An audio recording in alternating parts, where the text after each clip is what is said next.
এখন বাজে Dubai time 1:20 দুপুরবেলা। পৌঁছলাম আমরা দুবাই এয়ারপোর্টে। আর পৌঁছানোর পরেই আমাদের এখন খুঁজতে হবে কানেকশানস কোথায় আছে। তো এরকম দুবাই থাকে সব সময় কানেকশানস। এই কানেকশানসের দিকে গিয়ে আমাদের সিকিউরিটি চেক করে তারপরে গেটে যেতে হবে। তো আমরা সিকিউরিটি চেক করে নিয়েছি। সিকিউরিটি চেক করার পরে দেখলাম গেটটা আমাদের একদম পাশেই দিয়েছে। আমরা যেখানে অ্যারাইভাল তার মানে কানেকশানের পরেই গেট এ দিয়ে দিয়েছে। মোটামুটি গেট এ, সি আর ডি দেয়, তো গেট এটা একটু কাছে হয়েছে আমাদের। আমরা এসেছি এখন দুবাই চকলেট, যেটা আজকালকার সবাই কেনে, কেন জানি না কেন কেনে, সেটা দেখতে এলাম এখানে কীরকম দাম। তো এখানে দেখলাম জিউরিকের থেকেও বেশি দাম দুবাই চকলেটের। যাই হোক, আমরা এখন টাইম পাস করে বেড়াচ্ছি, আমাদের হাতে এখন 1 ঘন্টা আছে। টেক্সটটা আছে, তোর চকলেটটা আছে, আর দুবাই চকলেটটা আছে, সব একসঙ্গে।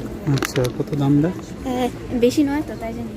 তাই $80 এইগুলো বলেনি আমাদেরকে। এইখানে আমরা দেখছি অনেক সস্তায় আছে।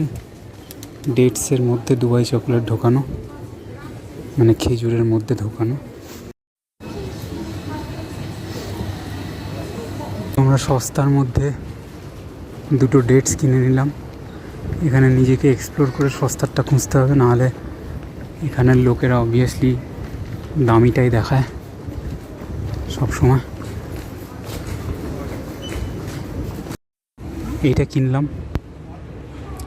এমনিতে আমাদের যেগুলো দেখাচ্ছিল সেগুলোর দাম প্রায় $20 ওপরে, আর এইটা আমরা সেটাই সেম জিনিস সাথে পেয়ে গেলাম।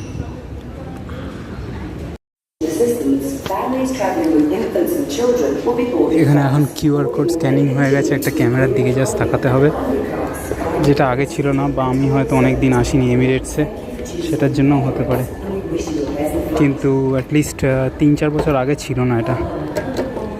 দুবাই থেকে জিউরিকের বোর্ডিং শুরু হয়ে গেছে, আমরা আমাদের জোনের জন্য অপেক্ষা করে আছি।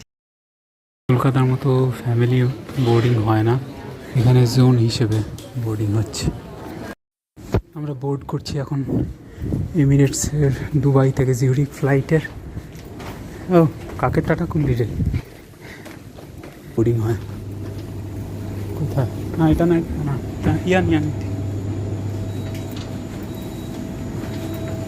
এই যে এখানে জোন লেখা আছে, সেই হিসেবে বোর্ডিং হবে। আর এই যে আমাদের প্লেন, যেখানে আমরা 6 ঘন্টা থাকবো, নেক্সট 6 ঘন্টা এখানেই থাকবো আমরা।